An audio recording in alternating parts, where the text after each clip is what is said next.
Alors, vous êtes à la Ligue des cinémas, je m'appelle Mathieu, je suis avec mon collaborateur Max. Alors, comment vas-tu, Max? Ça va super bien, et toi, Matt? Ça va super bien, je suis peu armé pour faire une belle émission aujourd'hui. Alors, est-ce que t'es prêt toi aussi? Ah ouais, je suis en forme. Good, alors on y va sans plus tarder avec nos chroniques. Les chroniques.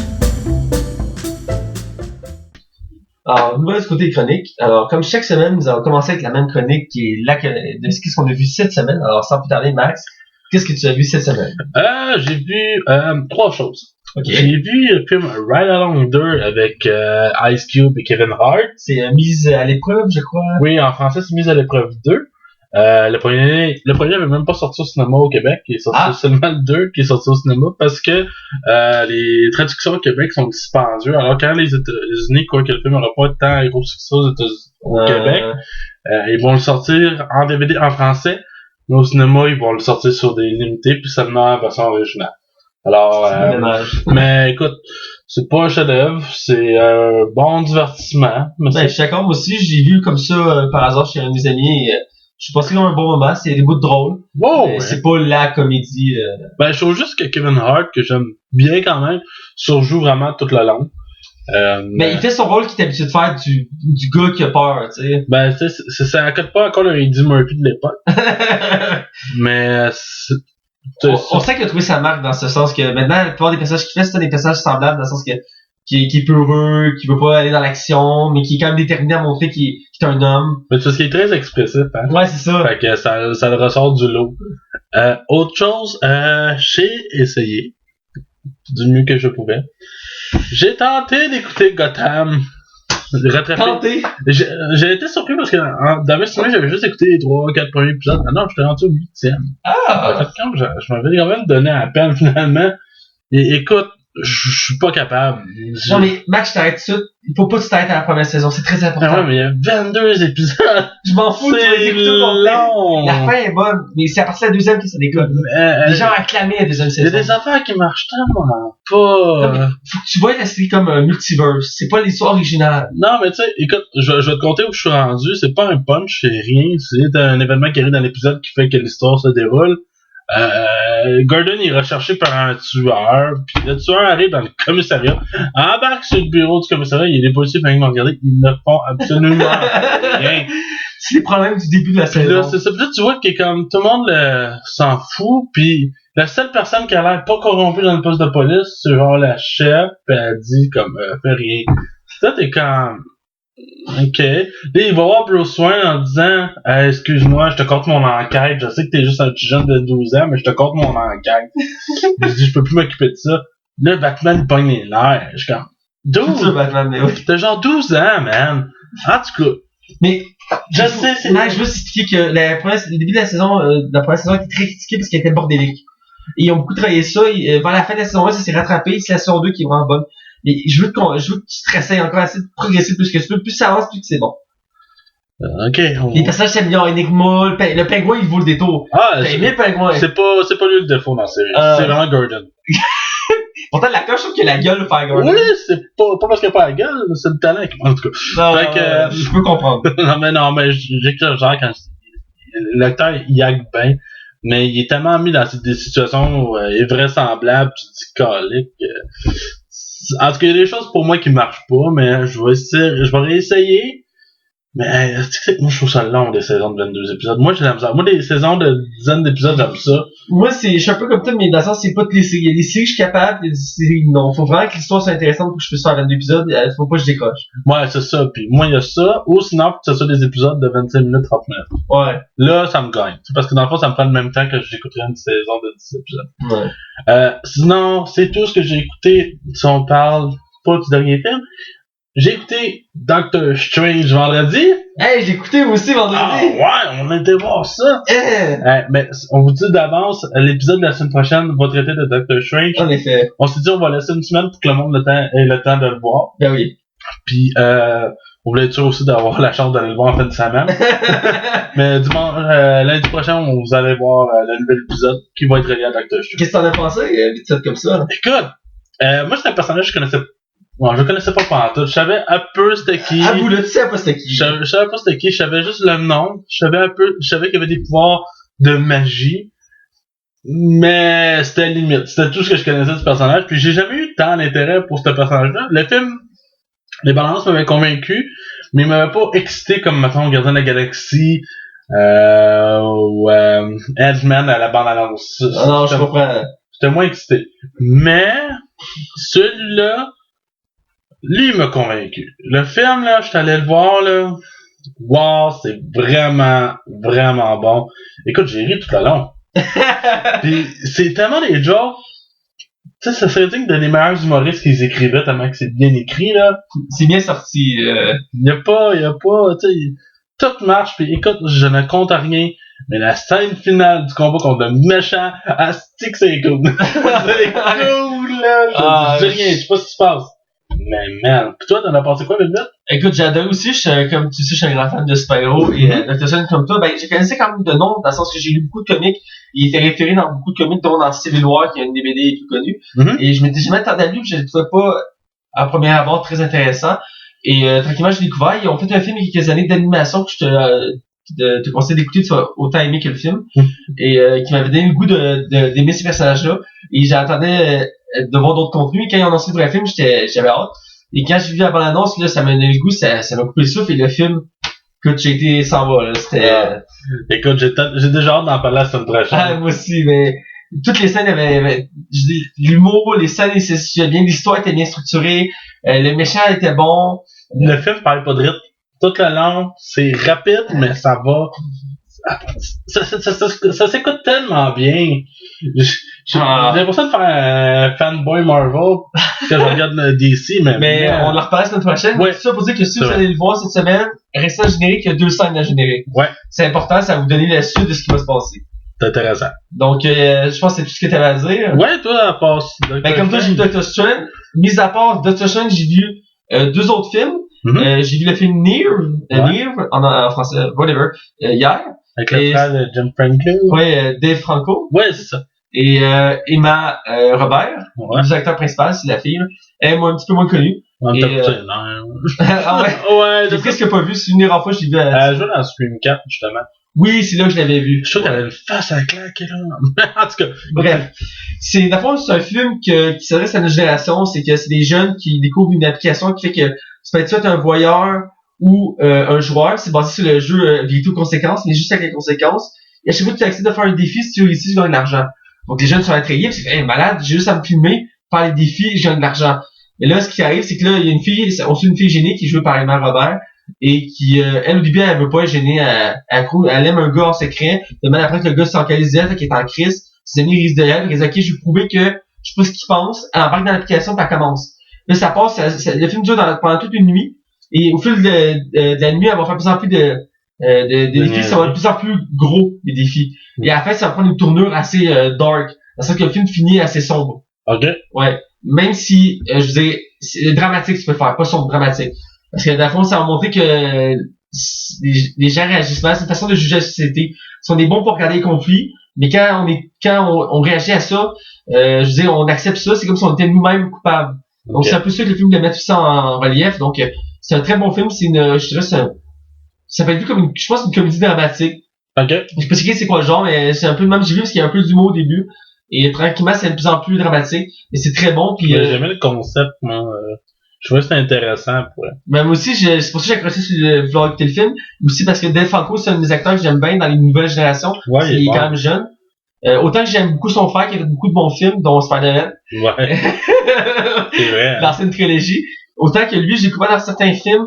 Là, du coup, je me rappelle pas de ce qu'il a fait. Insaisissable, surtout, qui me met en tête. Insaisissable, c'est aussi là, un des rôles que j'ai beaucoup aimé. Il fait tant le gars, genre... Ah, il joue aussi dans 21 et 22 Jump Street aussi. Oui, c'est vrai. Il est dans le premier. Puis il fait tant le gars, genre, cool, mais qui est un peu cave. Ouais. Et j'aime bien ce côté-là. Genre, il a l'air full cool, tout le monde s'intéresse à lui, mais dans le fond, il est un peu cave. Ouais, c'est ça. Puis j'aime bien ça pour ça, cet acteur, j'aime ça le revoir. Il a tout un rôle qui me fait rire. Ça, c'est le premier film que j'ai vu. J'ai vu aussi un film qui date d'un peu. Une comédie qu'on peut considérer comme un peu culte, qui est Starkey et Hutch. Ouais, c'est tiré d'une série à la base. Ouais, c'est tiré d'une série des années 80. D'ailleurs, à la fin du film, on voit des acteurs originaux. C'est un film classique, j'ai déjà vu plusieurs fois. Les jeux à TV, j'en ai profité pour l'écouter. Et c'est pas la meilleure comédie, mais ça reste une très bonne comédie. C'est un bon divertissement. Oui, puis les scènes... Avec le cheval, là. Je dis rien, là, si vous l'avez pas vu, mais j'aime bien encore que vous n'avez pas vu ça. Une de mes préférées, c'est l'interrogatoire à la fin avec les chinois.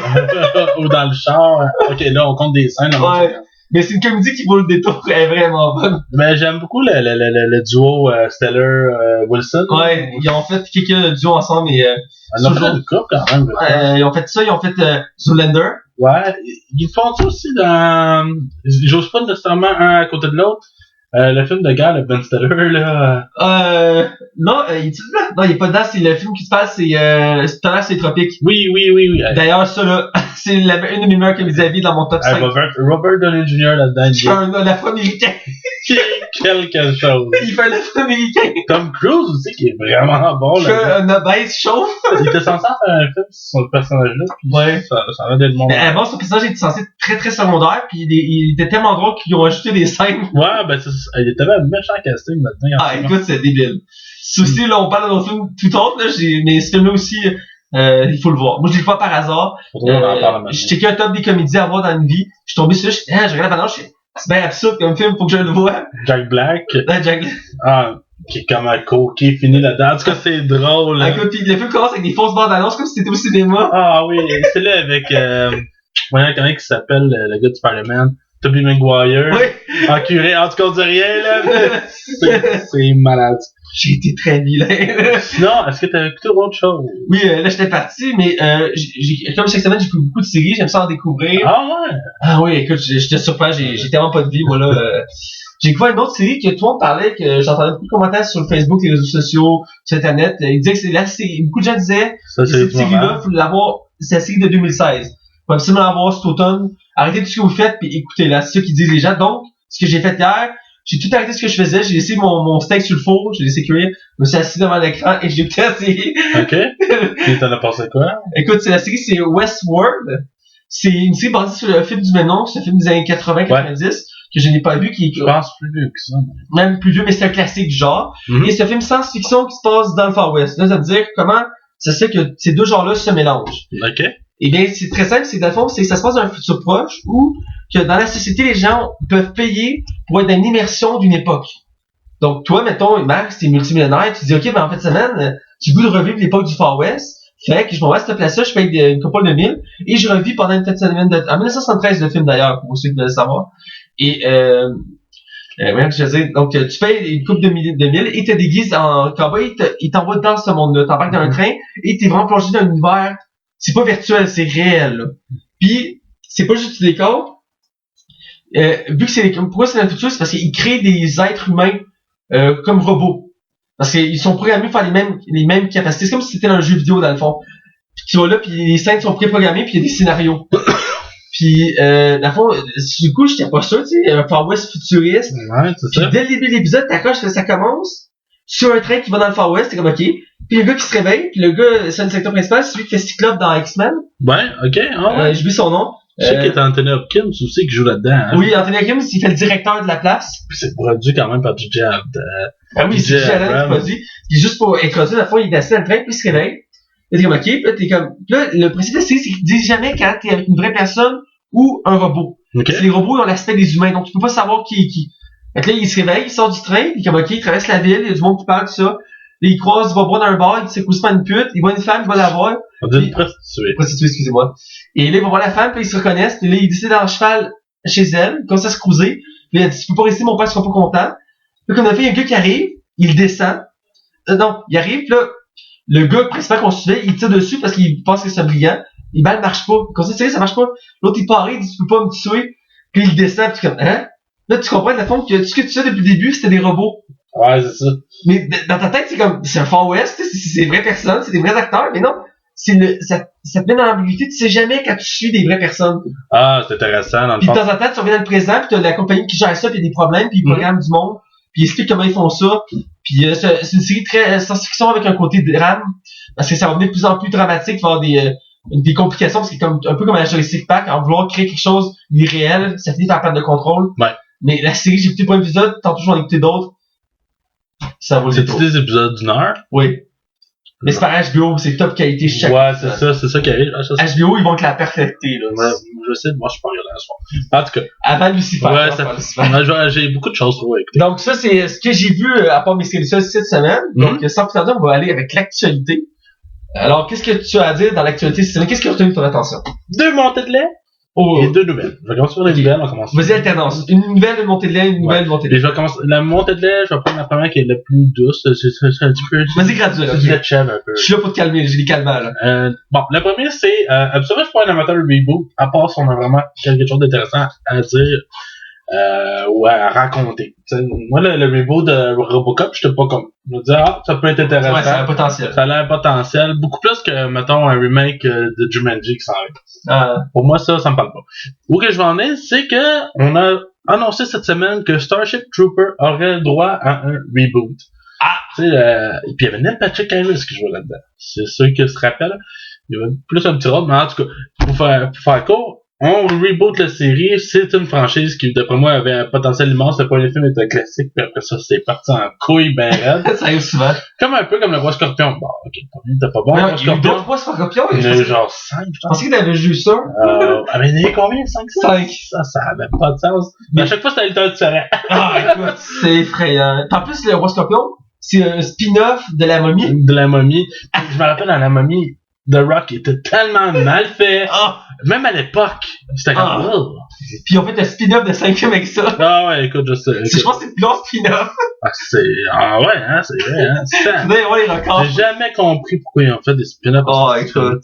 En tout cas, pour faire court, les reboot Starship Troopers, c'est en fond, c'est du monde qui vont vivre sur des planètes et qui vont se battre avec des extraterrestres. Je résume vite. Je pense que ça a un potentiel immense. Vous irez voir l'univers, peut-être sur Google.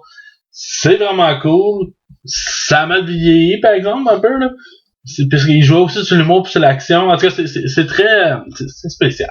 Ouais. Ben, je vous le recommande chaudement le premier, puis je suis vraiment... C'est un des rares reboots que je suis pour, dès le début. C'est bon signe. C'est bon signe. C'est sûr que les reboots, moi aussi, je suis comme toi. J'ai de la misère avec certains. Quand il y en annonce, là, je regarde à distance. Mettons qu'il y a annoncé un reboot de Jurassic Park. Tu sais, c'était un classique, j'avais peur. Mais peur était un peu fondée, on s'entend. Après, à chaque fois que ça arrive, il y a des trucs c'est bizarre, j'étais déçu. Mais, mettons, il y a un côté, mettons, pour les films de super-héros, souvent, j'ai hâte. Exemple, mettons, qu'ils ont dit qu'il allait faire un reboot de Superman avec Man of Steel. Je suis comme, good, il y a une chance de faire quoi que de l'allure, même si Superman, c'est pas un héros que j'aime bien à la base.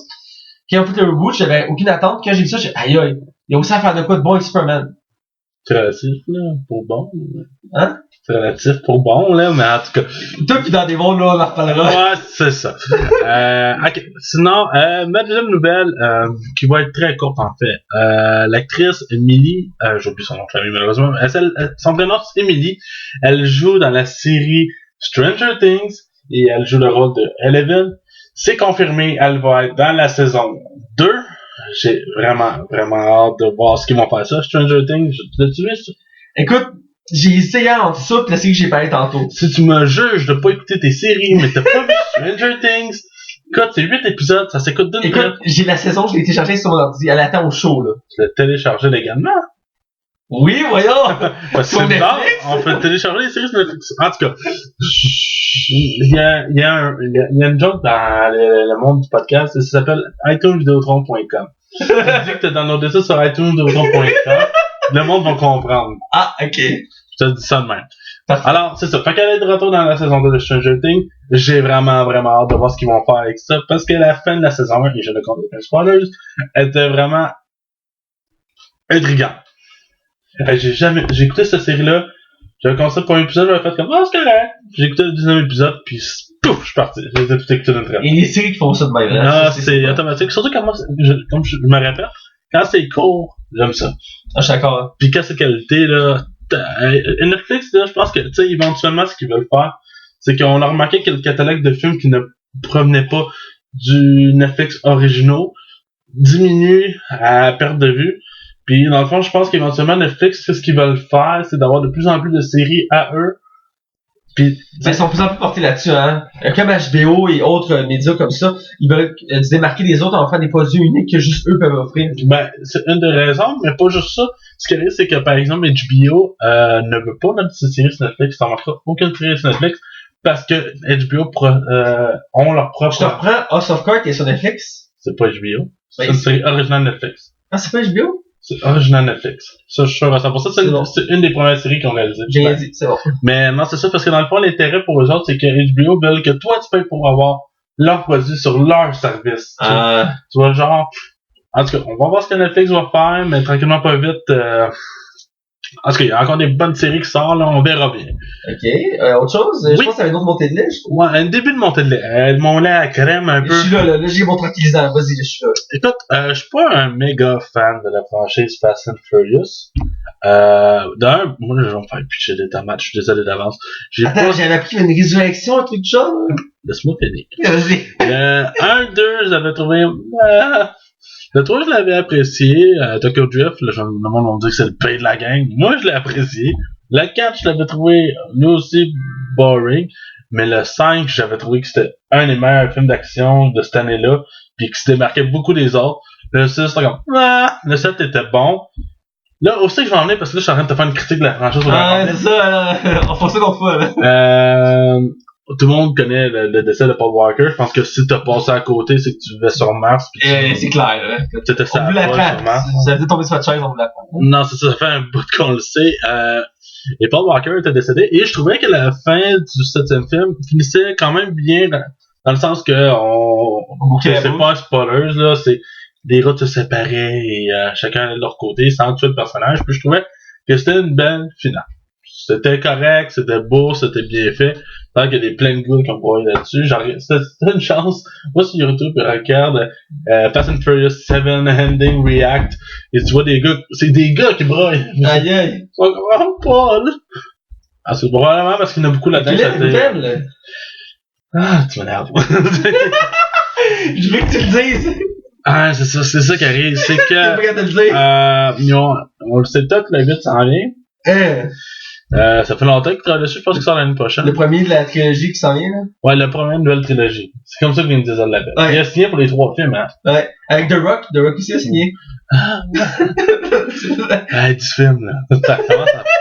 Hey, qui aurait cru que cette franchise-là aurait vécu aussi longtemps? Imagine un reboot dans 10 ans. C'est sûr que ça va se faire ou ils vont avoir une autre gang. Ils vont trouver de quoi, là? Un spin-off. Le dernier a rapporté, je pense, 1,4 milliard. C'est sûr qu'ils vont continuer, arrêtez! T'essaies de prolonger le nouvelle, là. Paul Walker sera de retour dans le 8. Comment ça, il est pas mort? Ah, le CGI, c'est-tu pas beau, ça? C'est quoi CGI? C'est de l'animation 3D, là. Mais sérieusement, je suis comme... Ben non, vous avez fini ça en beauté. C'est comme Toy Story 3, la fin, spoilers alert. C'est pas encore là-dessus, là. Elle était excellente, elle était parfaite. Là, c'est le cœur, hein. La boucle, on annonce le 4. Chris, pourquoi vous poussez? Le personnage est mort. Ben, le gars, il est mort. On peut-tu le laisser tranquille? C'est son... Tu fais plus de Toys R Us, là. Non, là, je retourne sur Paul Walker. Il est mort, quoi. Là, il est mort. On peut-tu passer à autre chose? Je disais qu'il y a des amis qui, comme moi, cinéphile pis comme toi, ils disaient, tu sais, dans le futur, c'est pas énorme que maintenant, les acteurs sont morts, mais ils sont toujours au cinéma. Tu sais, on va dire, hey, t'as-tu vu le film d'Arnold? Ouais, tu sais qu'il est mort il y a un an? Ah, il est mort il y a un an, je l'ai vu hier au cinéma. Ouais, je sais pas, c'est un mec qui parlait beaucoup de ça, mais je pense qu'aujourd'hui, c'est peut-être plus ou moins une réalité. Ben, Arnold, c'est des preuves, il avait arrêté de faire du cinéma pis il a quand même utilisé son corps pour l'avant-dernier. Ben, il avait eu son autorisation. Ouais, mais je pense que ça peut venir vers là, dans un certain sens que, pour certaines franchises, quand on veut garder un personnage qu'on aime et que la personne ne peut plus le faire, ouais. S'il accepte, on peut garder son visage et continuer d'une certaine manière. Est-ce que Paul Walker voulait ça? Par chance, on a son frère qui est quasiment jumeau, comme petit. Mais est-ce que moralement, tu trouves ça correct? Non. Bon. Fin. Non, quand je fais une nouvelle, c'est comme tu viens si tu là. En tout cas, je trouve ça weird. Arrête-toi si t'écoutes pas les autres, ça va aller, Max. Je vais aller écouter pareil, parce que je suis un épais. Et pourtant, j'aime pas les chars. J'aime pas les chars. Moi, je suis condamné quand The Rock, il est juste trop épais. Moi, j'aime ce film-là, parce que c'est épais, mais assumé. Ils savent que c'est exagéré. Je trouve ça, j'ai trop... Genre comme ils sont parachutes avec des chars. Ouais, ben, ça, ou ils passent entre deux buildings. Oui! Avec une Ferrari. Avec une Ferrari, je suis comme, fuck, man. Je sais que ça accélère, là, mais... Ils ont du cash. Mais en tout cas, c'est ça. Mais c'est assumé, c'est voulu, c'est poussé, c'est carré comme ça, man. Mais c'est autre chose? Oui. Ça, c'est une montée de lait pour vrai. Ça me frustre. Ok, voilà. J'essaie de contrôler qui casse à peine. Non, mais sérieusement, Batman v Superman a fait ça. Et Suicide Squad. Je sais pas ce que la Warner a dans le cul, Ok, là, ça Ils part. nous sortent des films pas finis au cinéma, et ça paraît. Ah ben, tabarnak! Ça m'apprend quelque chose. Écoute, Batman de Superman, si c'était 3 heures, ça m'a paru comme 15 heures, puis pourtant, il manquait des bouts. Ils ont annoncé, puis je pense que ça, c'est pas une surprise, c'est pas une nouvelle récente, c'est pas sorti cette semaine, on le sait depuis un moment, puis Batman de Superman a fait ça.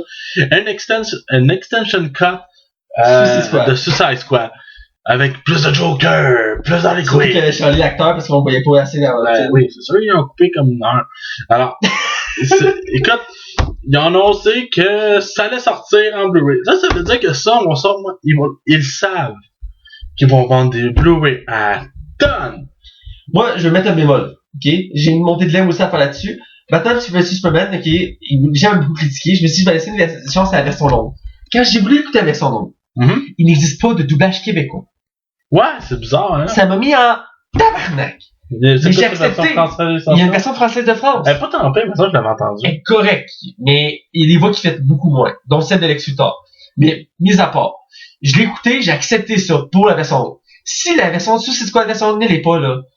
Tabarnak, là. Je vais arrêter d'encourager. Ça me surprendrait pas, moi, être franc, là. Je vais arrêter de les encourager, ça continue de même, là. S'ils font des versions longues, au moins faites-les-là pour que je puisse l'écouter. C'est parce que ça coûte, là, je lance des chiffres comme ça, mais j'avais lu dans un article, puis ça n'était pas le journal de Montréal, alors c'est crédible. Tout est crédible sur le journal de Montréal. Ouais, exactement. C'était, dans le fond, ça disait qu'un doublage, non, c'était Cinoche. C'est un site que je vous recommande chaudement, québécois, de cinéma.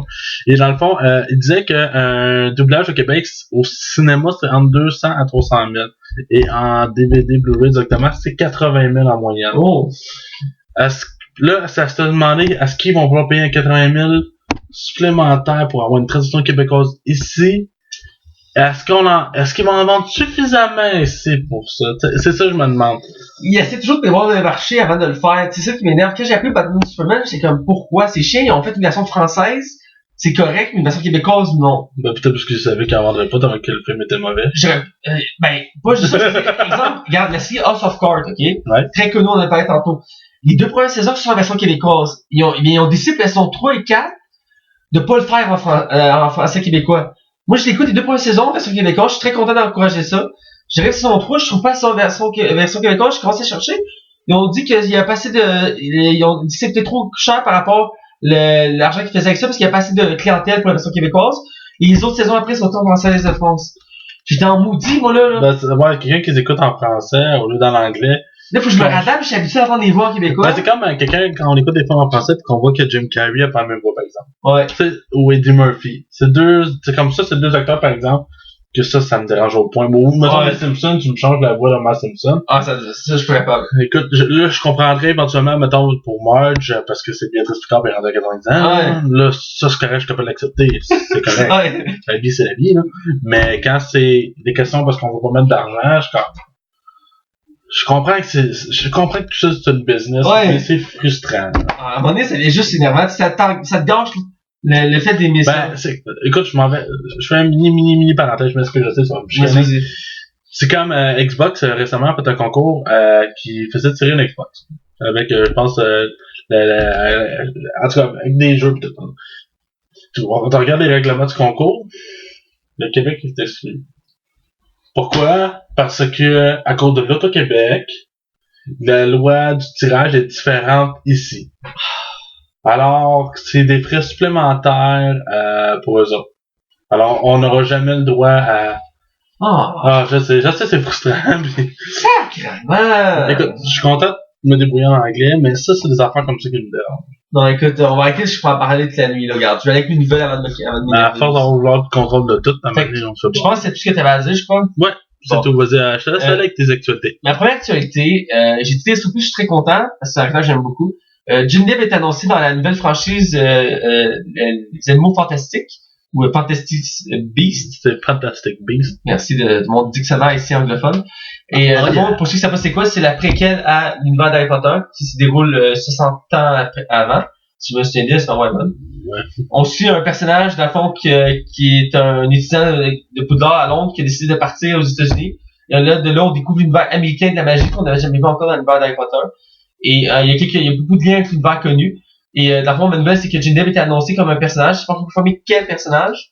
Mais selon les rumeurs, ce serait on l'a brièvement vu dans un des derniers films d'Harry Potter, ce serait le meilleur ami à Dumbledore, celui qui avait la baguette de Suro avant Harry Potter. Il avait pas Harry Potter avant Dumbledore, puis c'est Dumbledore qui le bat en duel. Dans les livres, c'est beaucoup plus détaillé. Dans les films, on voit juste Voldemort qui va le voir dans une prison, puis il dit, où la baguette? Puis il dit juste c'est Dumbledore qui l'a, fait qu'il va à la tombe de Dumbledore, puis il pogne sa baguette à la fin du 6.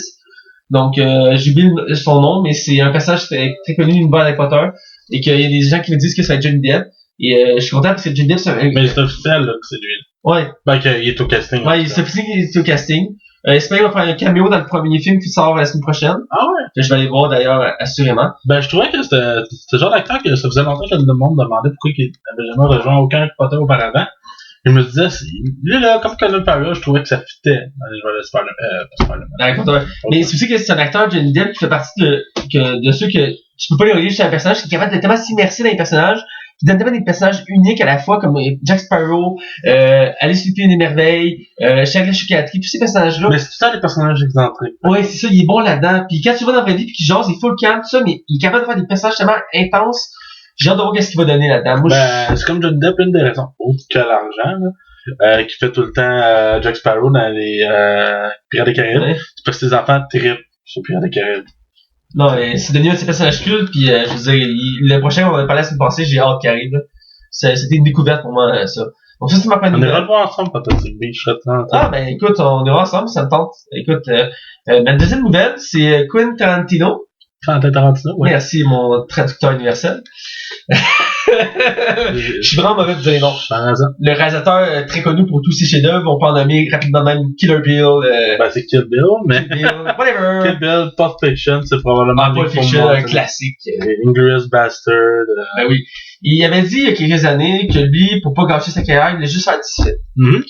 Beaucoup de gens ont fait oh, pourquoi c'est pas nous, on en veut plus. Bon. Il dit aux critiques que lui, il veut pas continuer. Et même, quand il a écrit son dernier film, dans le fond, c'est les Hateful Eight. Merci. Je vais dire non français, mais c'est pas grave. Les 8 salopards. C'est les 8 enragés au Québec. 8 enragés, c'est ça. Bon. À la base, c'était pas censé être ça le film. Il avait écrit un autre film, et les gens ont été tellement hâte de voir son film qu'il y a un de ses, ceux qui travaillent pour lui, il a volé une partie du scénario pour le mettre sur Internet. Et quand il a vu ça, il était en crise, il a dit, OK, ben, je détruis mon film, fait qu'il a brûlé son scénario, et il a recommencé à finir du début.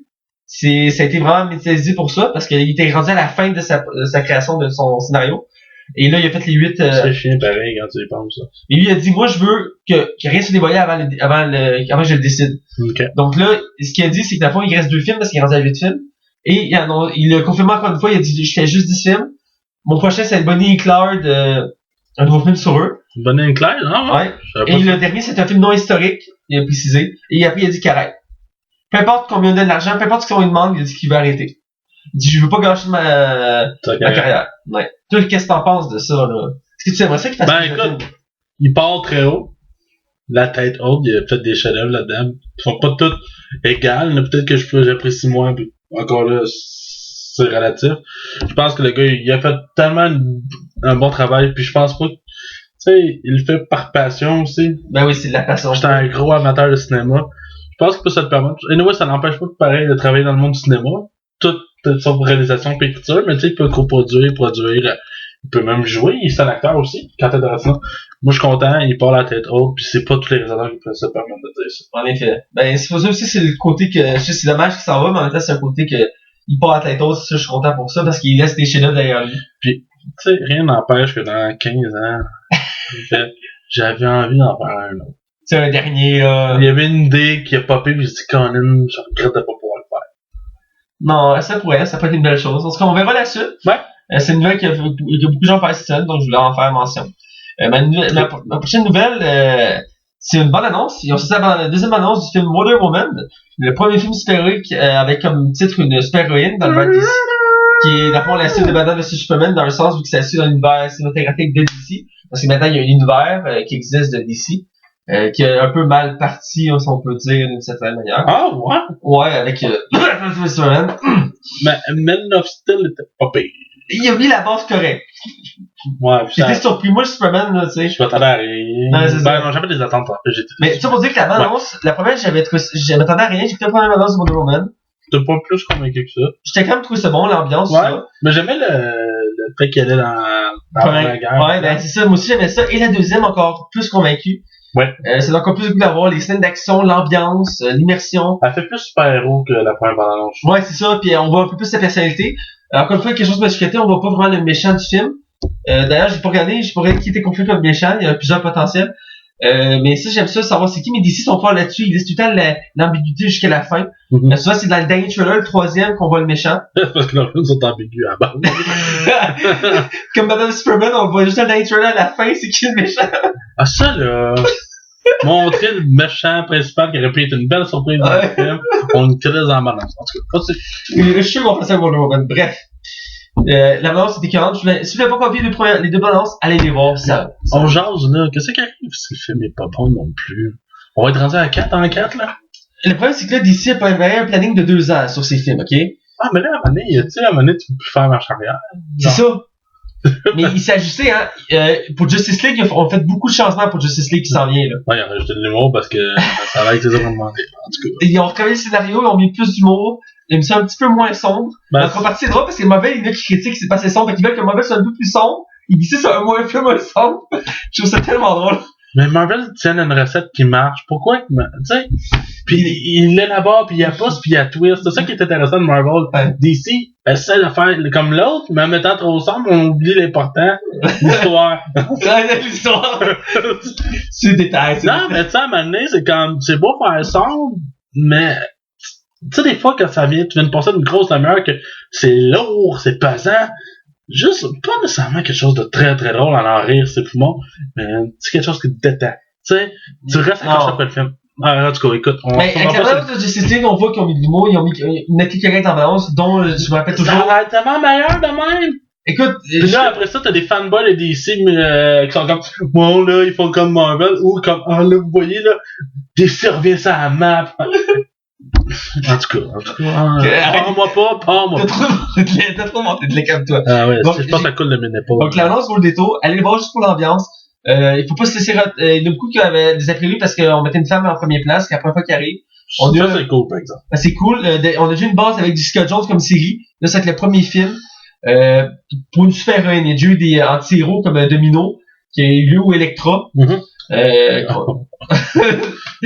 Non, montée de lait. Non, mais j'ai pas de montée de lait contre Electra, mais c'était mauvais, ça. Bref, elle était obligée, on le sait tous. Non, mais tu sais déjà que Daredevil, en tout cas, moi, je l'apprécie pareil. On n'en parlera pas plus que ça. Mais là, on fait un spin-off à ça, là. Aïe, aïe. Incroyable. Il m'a fait du courage. La Fox, des fois, là. C'est ça, mais je pense des choix bizarres, man, des fois, là. Non, mais. Ça me fait penser à la même chose que cet été, le réalisateur du nouveau Quatre Fantastiques a dit, au Comic-Con, il a dit, je veux faire une suite. Ah ouais? Devant tout le monde. Là, tu regardes, t'es comme, tu niaises-tu, là? Pourquoi tu veux faire une suite à ça? Y'a personne qui veut une suite à ça. Y'a personne qui a vu le premier, pourquoi il va le voir le deuxième? C'est ça, y'a pas. Ah, man. Je suis convaincu. Des fois, là. Je suis convaincu qu'il y a du potentiel. Ben, oui, il y avait un potentiel, mais ton potentiel, tu l'as chié à l'intérieur. Écoute, on espère juste qu'ils vont arrêter d'en faire, puis dans quelques années, ça va retourner dans le studio Marvel et ils vont s'en occuper. En tout cas, parenthèse, comme Ghost Rider, il est revenu dans Disney et dans la saison 5, saison 4 de Agent of S.H.I.E.L.D. que j'ai parlé la semaine passée. Entendu, là. Ouais, continue. C'est une parenthèse que je fais. Ok, c'est une parenthèse. Excusez-moi. Comme c'était pas dans le plan. C'est une parenthèse dans le sens que des adaptations qui ont été un peu gâchées, Ghost Rider avec Nicolas Cage, qui a été très critiqué, que tout a trouvé. Le premier, j'ai trouvé correct. Le 2, on n'en parlera pas. Le 2 est pas bon. On n'en parlera pas du 2. Et depuis 15 années, c'est revenu à Disney, ils ont décidé de réintroduire dans Agent of S.H.I.E.L.D. et avec une nouvelle version que j'ai trouvée très intéressante, très différente de la série qu'on a l'habitude de voir, mais qui a un grand potentiel et j'adore déjà ce que je vois. Donc, c'est une parenthèse pour montrer que ça peut être amélioré. Donc, il y a de l'espoir pour les 4 Fantastiques. C'est ça ma note. Il y a de l'espoir. Ben, écoute, la Fox, ils détiennent les droits seulement temporaires. Ouais. Alors, s'ils ne produisent pas de film, je pense que c'est 8 ans. J'espère que je me trompe pas. Mais ça, c'est 8 ans. Ça retourne à Marvel. Alors, faut qu'ils fassent de quoi. Ils n'ont pas le choix s'ils veulent garder absolument les droits. Puis je crois que c'est moins que 8 ans. Alors, en tout cas. Bref. J'ai une deuxième nouvelle en parenthèse avec celle-là. On parle de Justice League. Il y a un acteur qui a été confirmé. Un acteur très connu quand même. Tu me corrigeras parce que son nom est un peu à dire. Siren Inns. Merci, t'es toujours pratique. Il y a trop d'accent dans ce nom-là. Pour ceux qui savent pas c'est qui, il était connu pour Rome en faisant César. Et aussi, il a joué à Game of Thrones, il faisait le Roi du Nord. OK. Et il a aussi fait le frère de Dumbledore dans Harry Potter dans la dernière saga. Ah ouais? Mais il était maquillé, tu le reconnaissais pas. Moi, c'est peut-être pour ça que je le replace pas. C'est celui qui est dans le bar pis il fait passer secret pour derrière dans l'école. Ah, pour vrai? Il dit, hey, t'es son jumeau pis il est pareil, les cheveux gris pis ça. Ok. Pis à la fin, il envoie un Spirou Patronus pour sauver tout le monde. Bref. Ce passage, c'est vraiment dans les films, dans les livres, il est plus développé. Ça pour dire, c'est un acteur très connu. Ah, d'ailleurs, on parlait de Ghost Rider. Il fait le démon dans le deuxième. C'est l'acteur qui fait le diable dans le deuxième film. C'est pas grave, je m'en rappelle quasiment rien du deux. Bref, c'est pas grave. Mais d'ailleurs, dans le deuxième Ghost Rider, l'ange noir, c'est lui qui fait le gardien d'Asgard. Ok. Bref. Un film tellement mémorable de Ghost Rider. Cet acteur-là était confirmé comme les méchants types de Justice League. Le méchant était confirmé en étant Steppenwolf. Pour ceux qui savent pas c'est qui, c'est un méchant un peu secondaire dans l'univers de DC. Quand même important parce que c'est le lieutenant principal de Darkseid, qui est le méchant le plus intéressant de l'univers de DC. Un des plus intéressants, si on peut dire. Ouais, et ils veulent l'introduire en douceur. Fait qu'ils ont commencé par mettre son lieutenant principal, qui est un peu de la même race, un peu du genre, une créature extraterrestre full forte. Il y en a avec des démons, et c'est lui qui est confirmé pour le faire. Ma question c'est, est-ce qu'il va être bon pour faire ça? Quand j'ai vu l'annonce, j'étais sceptique, j'étais mitigé. Parce que si ceux qui voient l'image que je parle de l'acteur, il a pas le look, je verrais pas son look faire un personnage en même qui est une espèce de démon. Ça va être full maquillé, là. Ça c'est sûr, mais je sais pas. Toi, tu réagis à ça? Non, pas vraiment. Je suis désolé. T'es trop juste monté de lèvres. Non, mais je suis comme très de marbre. Je connais pas Steppenwolf, pour vrai. L'acteur, c'est un acteur que je connais plus ou moins aussi. Mais c'est fait un nom que la série Rob. Moi, c'est comme ça que je l'ai connu. J'ai pas écouté Ram. Je trouvais que ça a l'air ordinaire. Ordinaire. Ordinaire. Ah, plutôt t'as pas écouté Stranger Things, hein? Alors, hein? Pas pas sur monter de lait, toi, là. Ouais, c'est ça, ça va couler. Donc, mais c'est dans la nouvelle, on va essayer de faire ça vite, parce que ça s'étire, je veux pas, hein. On est juste rendu à 42 minutes. Oh, à peine. Mais la nouvelle, j'ai fait super vite, et on s'est fait la première annonce d'une série que j'attendais aussi beaucoup, avec beaucoup d'attente, parce que le film du même nom m'avait beaucoup séduit quand j'étais petit, avec Jim Carrey, Les désastreuses aventures des enfants Baudelaire. Le film est mémorable avec la performance de Jim Carrey qui fait un rôle, encore aujourd'hui, on s'en souvient. Il est tellement méchant. Il est tellement méchant. Puis il fait tellement de personnages, il fait plein de personnages.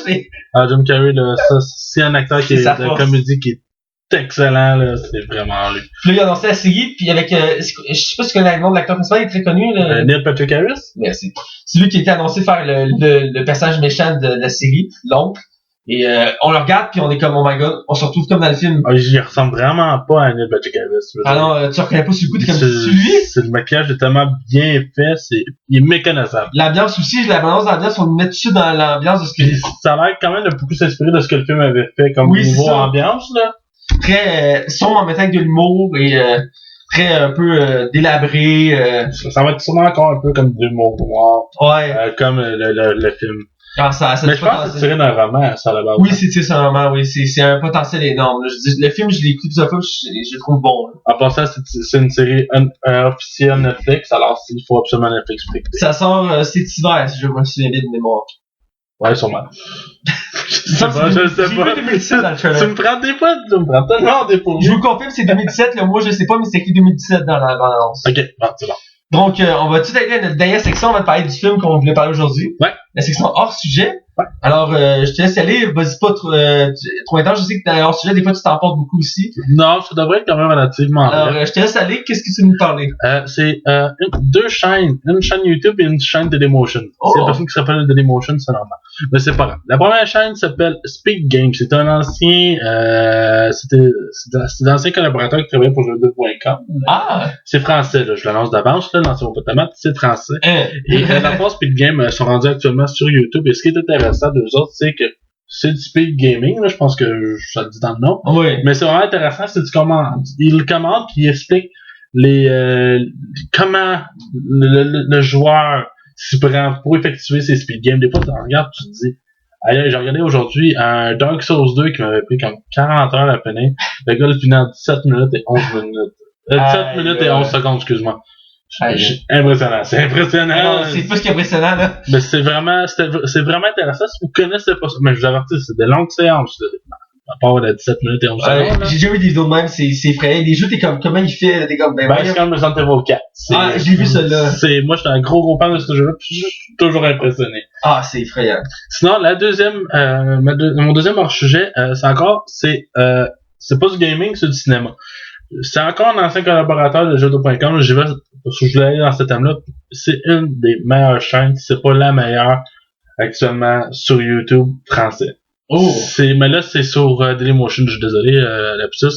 C'est vraiment, vraiment bon. Pour ceux qui peut-être qui ne connaissent pas, c'est une équipe de 3 personnes. Un qui s'appelle Gilles, l'autre je m'en rappelle plus. Puis le gars principal qui est Karim Debache. Et dans le fond, ils vont critiquer des films.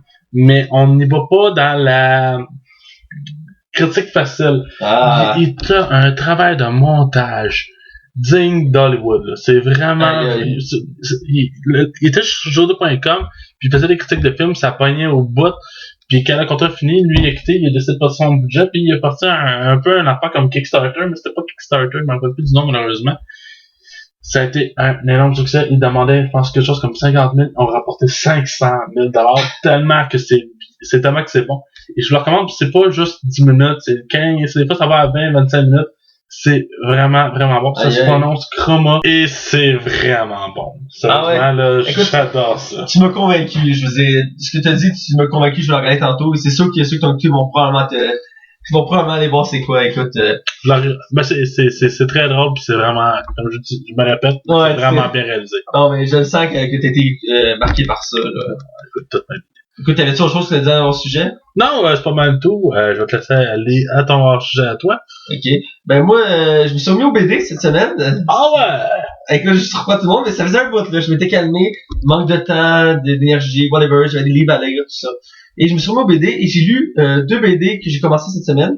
Une que j'avais déjà commencé, que j'ai suivie, qui est la nouvelle monture de Red Hood de Rebirth, qui est la nouvelle monture de DC Comics. Okay. Pour ceux qui savent pas qui est Red Hood était le deuxième Robin de Batman, Jason Todd. Est-ce que ça fait partie, excuse-moi, je te coupe 30 secondes, ça fait partie du New 52 ou de Rebirth, ça? De Rebirth. Ok. New 52, ça existe plus, là. C'est fini. C'est mort, là? Ben, ce qu'ils ont changé, maintenant, c'est une nouvelle vague, c'est Rebirth. C'est Jeff Jones qui s'en occupe maintenant? Oui, c'est ça. Ok, je te laisse continuer. Vas-y. Donc, la nouvelle monture qui suit l'histoire c'est la continuité avec New 52. On parlait. Et, dans le fond, on suit l'histoire. Et l'histoire de Red Hood est particulière parce que, dans le fond, c'est le deuxième Robin qui a décidé de se détacher, il fut tué, il revient en anti-héros Red Hood. C'est son histoire de base. Et maintenant, ben, il va à travers le monde faire la justice. Et, dans les nouvelles BD qu'on fait à partir de New 52, ils ont changé le concept. Il était plus tout seul. Dans New 52, il y avait, avec lui, son meilleur ami Arsenal, qui est le Robin de Green Arrow. Okay. Et il y avait Starfire, qui est une membre des Teen Titans, qui est une extraterrestre princesse prise sur Terre parce que c'est retourné sa planète avec une esclave. Et ensemble, ils faisaient leur justice eux-mêmes. La particularité, c'est qu'ils n'hésitaient pas à tuer et à gagner de l'argent pour ce qu'ils faisaient. Et à la fin de New 52, ben, ils décident de se séparer les trois. Et ça finit bien. Et Rebirth, il a tellement passé à pogner cette histoire-là qu'on décide de faire une nouvelle histoire. Donc, ils ont fait une histoire de Red Hood avec des nouveaux compagnons. Et on est rendu à 3 comics de sortie. Et dans le fond, dans les 3 comics de sortie, ils ont introduit des nouveaux personnages. Ce nouveau partenaire, pour commencer, Artemis, qui est un nouveau personnage, je ne sais pas vraiment. C'est pas son nom est grec, mais c'est un personnage égyptien qui a les mêmes attributs que les Amazones, mais elle n'est pas une Amazone, elle a la force, la distance, tout ça. Elle sait se battre. Mais elle est d'origine égyptienne, mais elle a un nom grec. Je connais pas trop son histoire parce qu'elle est nouvelle. Et elle se bat comme une guerrière. Et Red Hood va l'affronter dès le début, ils vont devenir alliés. Et le nouveau personnage qui est dans sa team, j'ai très surpris, est Bizarro. Je sais pas si tu sais c'est qui Bizarro. Oui, c'est c'est quoi? La seule fois qu'on l'a revu à TV, c'est dans Smallville. Dans la dernière saison, c'est le double de Superman méchant. Oui, il est pas plus noir, un peu plus foncé. Ben, il est plus sombre, puis la kryptonite fait l'effet inverse sur lui, ça le bouge au lieu de faire mal. Ok. C'est ça, le Bizarro, dans le fond, l'histoire du Bizarro. Il est bizarre. Ouais, ben c'est ça. Dans le fond, c'est Lex Luthor, en cherchant un moyen de battre Superman, il décide de créer un clone de Superman. Et il essaie de faire un clone de Superman, mais il est peut-être capable d'en faire un parfait. Parce que les gènes des kryptoniens sont trop compliqués à reproduire. Et il va faire une espèce de zombie Superman, qui va être un ortho, mais qui va avoir les mêmes pouvoirs que Superman. Qui va être un quoi? Il va être retardé. Partout, tu vois ça, c'est plus... J'ai dit ouais, excusez-moi, je l'ai pas dit ça. Retardé. Et, mais il va quand même, il va avoir des émotions, tout ça, et il va venir du côté, dans l'histoire, il est introduit comme étant que, de fond, Red Hood va infiltrer une organisation et il va avoir une arme cachée, l'arme ça va être lui, il va dans une queue, il va le libérer, et ils vont former la team ensemble. Donc ils sont toujours 3. Les histoires de commencer avec les 3, ça a du fort potentiel, je suis séduit par l'idée. Des nouveaux personnages qu'on n'est pas habitué de voir ensemble. Je me demande d'avoir, surtout que Bizarro c'est considéré comme un méchant. Okay. Là, ils l'ont mis du côté des anti-héros. Donc j'ai hâte de voir ce que ça va donner. 3 BD, comme je dis pour l'instant, ça vaut la peine d'aller lire. Red Hood d'abord, ceux qui aiment l'univers de Batman, mais qui veulent quelque chose de plus sombre que Batman encore, Red Hood, c'est la touche encore plus sombre. Ok. Puis j'ai connaissais pas beaucoup à la base de Sebastian, mais depuis quelques années, là, c'est devenu mon préféré dans la Bat Family, qu'on appelle, là. Tous les membres, tous les super-héros qui ont un lien avec Batman. Red Robin, Nightwing, Batgirl, Batwoman, Batwing, ainsi de suite, Teaser Girl. Tous ces personnages ont un lien, et Redo, je trouve que c'est lui qui se marque le plus. Autant qu'avec son histoire, autant plus tragique que les autres dans un sens, parce qu'il est mort. Et ça fait qu'il est revenu en anti-héros. Il s'est même affronté à Batman. C'est une histoire très passionnante. Je dis que vous devez la lire. Et il m'a dit de m'aider, je suis du côté Marvel cette fois-ci. Un personnage, un super-héros que moi j'ai toujours trouvé comme le plus sous-estimé des Avengers, tellement qu'ils l'ont même pas mis dans le premier film d'Avengers, qui est l'Homme-Fourmi.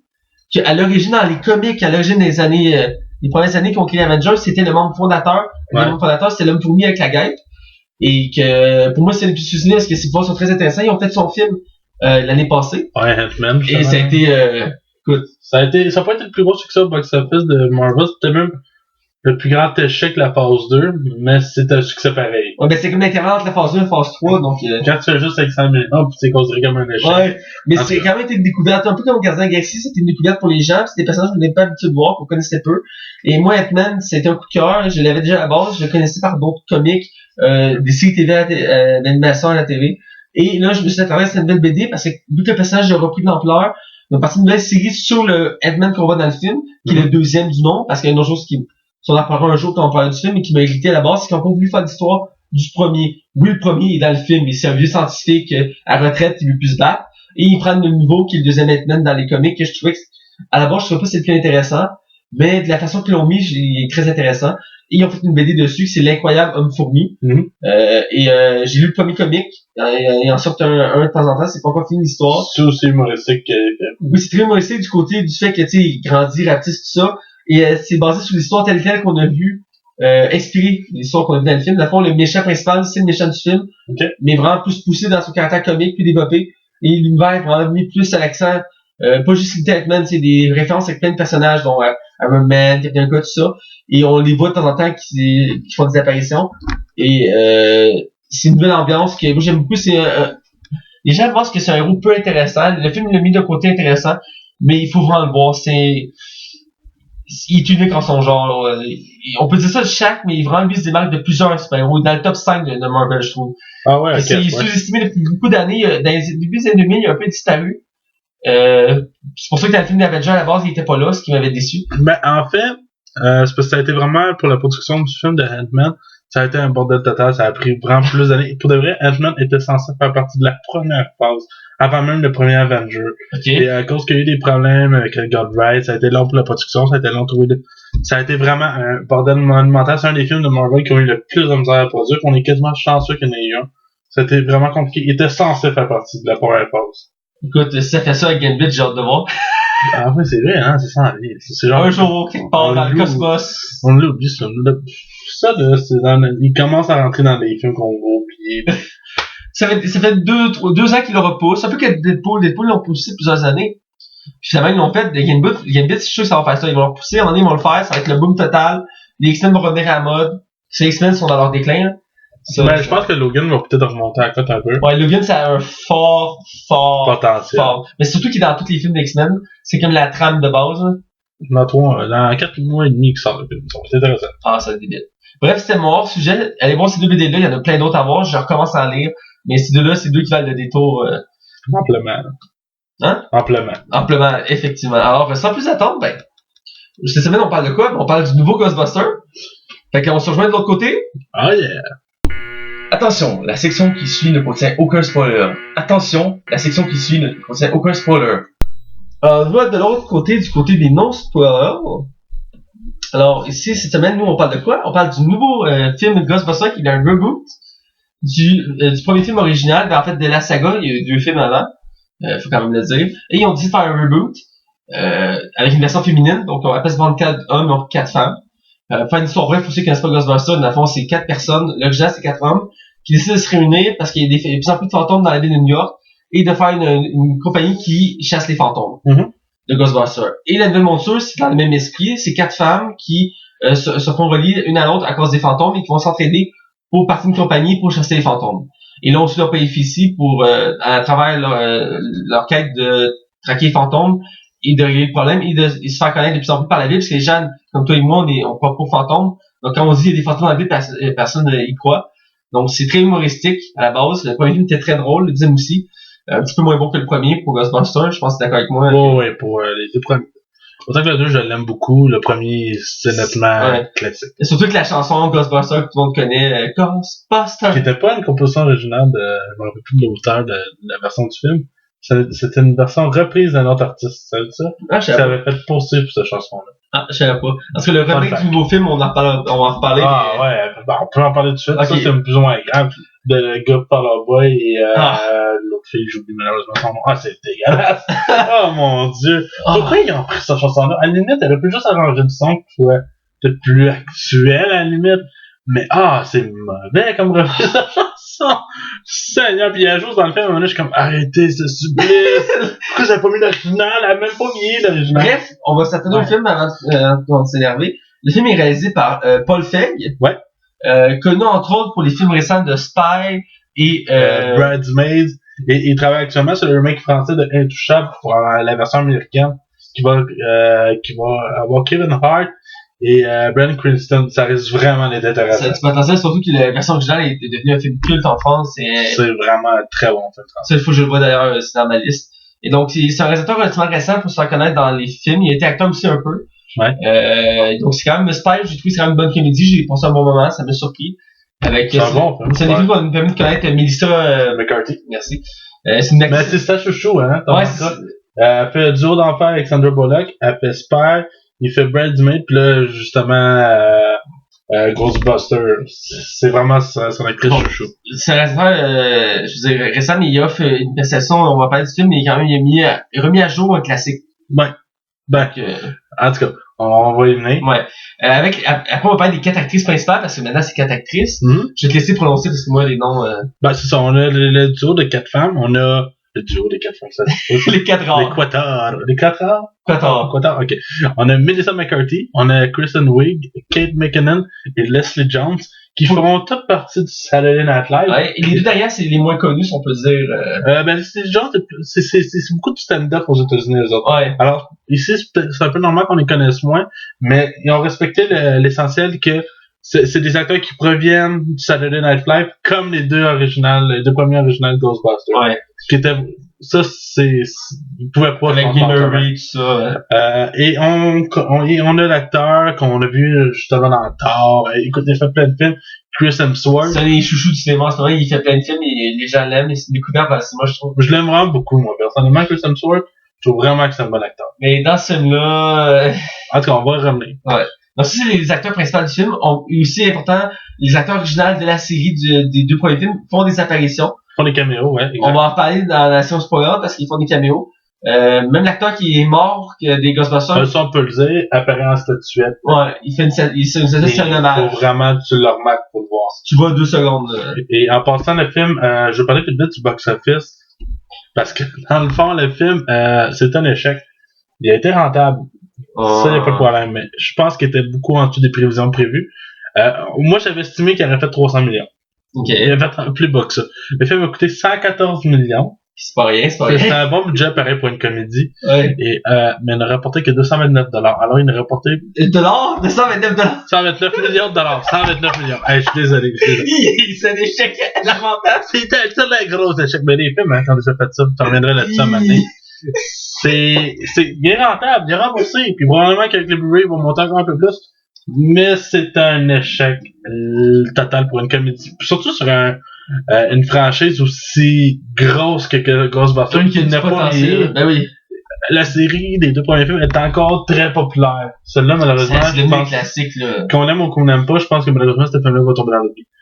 En tout cas, c'est ce qu'on avait pour le box-office. Ouais, donc ça, moi, je vais te lancer. Qu'est-ce que tu penses de la performance des 4 actrices principales qui reprennent on peut dire, les rôles des 4 personnages originaux? Parce que chacun va avoir la personnalité, si on peut dire, tu as la scientifique, tu as la fille noire qui va être celle qui va être plus action. Qui est surtout la comic relief sans tomber dans l'excès. Ouais, c'est ça. Après, tu as celle qui est leader, qui est la scientifique principale, qui va être un peu comme Bill Murray, lui qui va être poussé à l'idée de chasser les fantômes.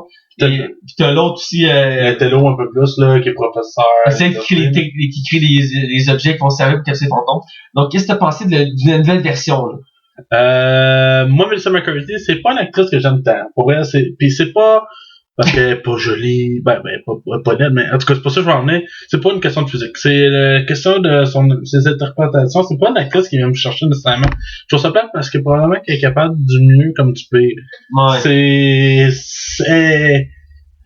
Je tenais de la. Ben, quoi que dans celle-là, c'est moins pire, là, mais elle joue encore la grosse de service, puis je trouve ça plate. Probablement que elle mérite mieux que ça, tant qu'à moi, là. Ben, moi, je trouve qu'elle a quand même un potentiel. J'ai vu plusieurs de ses films. Ben, je suis pas la nonne là-dedans. Non. Elle est pas niaise. Ben, elle fait une des intelligentes de la gang, là. Ben, en fait, il y a aucune des quatre qui est nonne. Non. Il y a peut-être Leslie Jones, qui est un peu plus, rock'n'roll. Ouais. Mais elle est pas épaisse pour autant.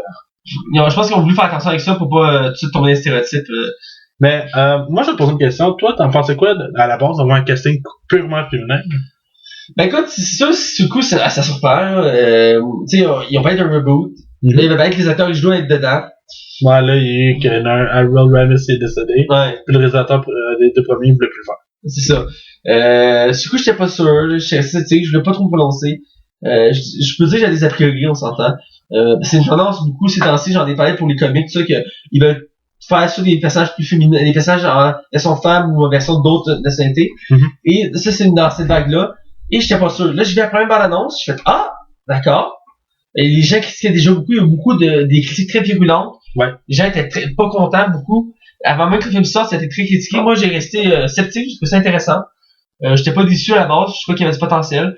Je vais laisser l'ouverture à laisser une chance. Je sais pas, quand j'ai vu le film, je dois dire que j'ai trouvé moins bon que les précédents, on s'entend. Mm-hmm. Mais j'ai quand même trouvé ça passé un bon moment. Ouais. J'ai pas été trop déçu. Mais c'était pas le même calibre. Non, vraiment pas, là. Non, c'est pas le même calibre. J'ai aimé les personnages, même si j'ai trouvé un peu moins...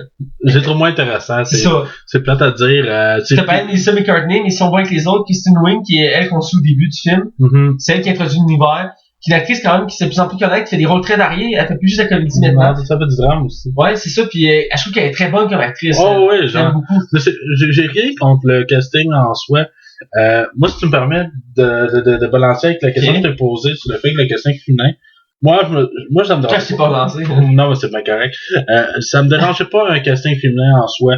C'est sûr que, comme je pense comme n'importe qui, j'aurais préféré avoir le casting original, mais là, les contextes font que ça a trop traîné, puis ça a permis de pas arriver, puis Bill Murray, il a l'air d'être quelque chose dans le genre en général, alors, en tout cas. Puis, moi, j'avais rien contre ça, mais j'étais tellement content qu'on ait enfin un nouveau Ghostbusters. Je me disais, crème, une franchise de même mérite tellement plus que ça, comme Star Wars aurait pu l'être.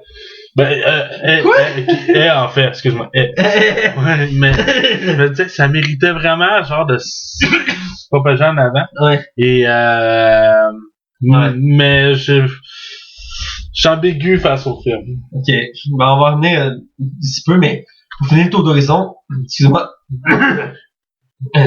Les deux autres actrices qui, comme j'ai dit, étaient moins connues. Moi, c'est des découvertes. Surtout Kate McKinnon, je la connaissais pas. Elle est drôle, hein. J'ai beaucoup aimé son humour, sa personnalité. J'ai hâte de la revoir dans d'autres films. J'ai beaucoup aimé. L'autre, Leslie Jones, je trouvais un peu, des fois, elle est un petit peu irritante, je trouvais. Ah ouais? Parce que dès le début, elle est comme, tu sais, dans son métro, elle est comme après les gens, puis elle est toute énervée. Je sais pas, j'ai trouvé un peu, il semblait être méchant un peu la noire de service. Parce qu'il en fallait une, tu sais. Je veux dire, même autant que l'acteur qui l'a fait dans l'original, il était considéré comme un noir de service. Ouais, parce que Karen, il les utilise quasiment pas dans les originales. C'est peut-être le seul rapport. Ouais, c'est ça, pis. Il est tellement mis de côté. Cet acteur-là, après, je veux dire, il a un peu disparu des écrans. Oui, pas. Écoute, c'est pas mal le seul truc qu'il a fait qui l'a fait connaître. Mais, j'ai rien contre cette actrice-là que j'ai découvert. Elle a l'air drôle, ça. J'ai aimé certains de ses gags, mais c'est dans les cas, celle que j'ai moins aimé. Si je peux faire un classement. Après, je vais m'arrêter au dernier personnage principal, qui est leur secrétaire, qui, pour faire une alternance, pour ces 4 femmes, pour que ce soit un homme. Ils choisissent un acteur que je m'attendais tellement pas. Chris Hemsworth. Ouais. Qui est le fameux Thor, que tout le monde connaît encore ce qu'il fait Thor maintenant. Qui fait un rôle aussi, il fait le blond de service. Qui est vraiment drôle, en plus. Il est très drôle, mais il est tellement cave. Ah non, écoute, on compte pas de spoiler, là, mais c'est plate que ça soit lui le plus drôle du film. C'est ça.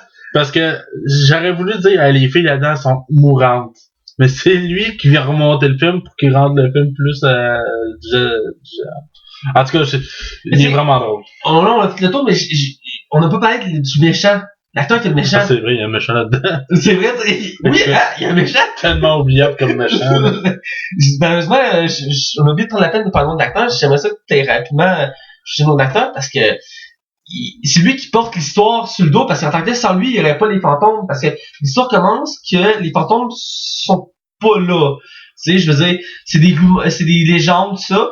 Et ce gars-là, qui a une haine profonde envers la société, décide qu'il y a un seul moyen d'être en paix, de rater les fantômes et de reprendre le dessus sur de la société en libérant les fantômes peu à peu. Au début, tranquillement, il va en sortir quelques-uns, c'est ça qui va mettre l'intrigue. Je pense que c'est pas un acteur super connu à la base. Non, c'est ça, il me disait rien. Il disait pas grand-chose, mais il essaie de mettre une performance de méchant. Moi, j'ai trouvé que, tu sais, du coup, tu regardes comme pourquoi il va être méchant. Ça prend du temps avant que son intrigue se place. Et, je sais pas, j'ai pas accroché autant sur l'acteur. Je sais pas si c'est l'acteur qui m'a gossé, mais le méchant, c'est une des déceptions du film. Il aurait pu être mieux, je veux dire. Il est juste pas intéressant. Hein. Il joue le méchant de service. Ouais, c'est Neil Cassie, on a le nom en direct ici, Neil Cassie. En direct de TVA.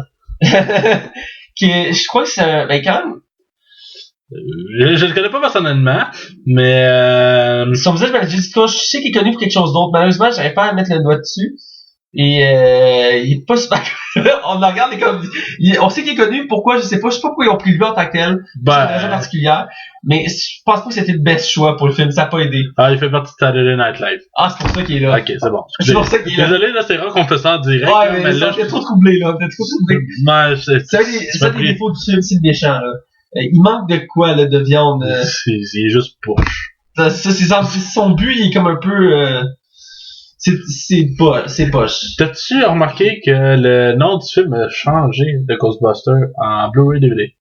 Ah non? Ouais, il a changé de nom. Il s'appelle plus seulement Ghostbusters. C'est Ghostbusters Enter the Call. Ah! C'est sûrement positionné du premier. Probablement. Je trouve ça bizarre, là. Mais c'était pas le seul film qui avait fait ça. Je sais pas si tu te rappelles du film avec Tom Cruise, Day of Tomorrow. Ouais. Tu sais, qui mourait puis il revenait à la vie. C'était ça le concept du film. Alors, le film, quand il sortait en Blu-ray, il a changé pour Die, Live and Repeat ou Die, Repeat, Live. Il a changé de nom, lui aussi. Je savais pas qu'on pouvais faire ça, mais en tout cas, c'est... Ouais, mais c'est comme en français, des fois en France, puis au Québec, on n'a pas le même titre en français aussi, des fois ça arrive. Ouais, c'est ça. Je disais même, exemple, Scream, qui est notre étiquette préférée, en France, ils l'ont pas traduit. On laisse ça Scream. Nous, au Québec, on a décidé d'appeler ça Frisson. Ouais, je sais, mais en France, c'est bizarre, des fois, ils changent même leur nom de film pour, ça, c'est le meilleur exemple que j'ai en tête de The Hangover. Ici, c'est, Lendemain de veille, comme le mot veut dire. Ouais. Et en France, c'est Very Bad Trip. Ouais. C'est, ok, je sais pas pourquoi, mais c'est le même. Bref, on va rester sur Ghostbusters. Ouais. Donc, je parlais du méchant, on en a parlé, parce que c'est quand même l'autre acteur principal du film, c'est le méchant, au bout de long, c'est lui qui cause les problèmes dans la ville. On va prendre la spoil, mais il y a une performance plutôt mitigée. Ouais, ben, oubliable. Oubliable, à un certain sens. Mais à part ça, le film se prend quand même bien. Est-ce que t'as ri? Oui, j'ai ri à certains moments. C'est sûr, c'est pas aussi drôle que les originaux. J'ai pensé quand même un bon moment. Je tiens à dire que moi, je passais un bon moment. J'attendais quand même quelque chose de bon parce que c'est Ghostbusters. Il y a quelques déceptions autour du film, on s'entend. Et même les caméos, moi, j'ai trouvé ordinaire. Ben, moi, je les ai aimés. Moi, je suis impressionné de caméos. Et j'ai cherché.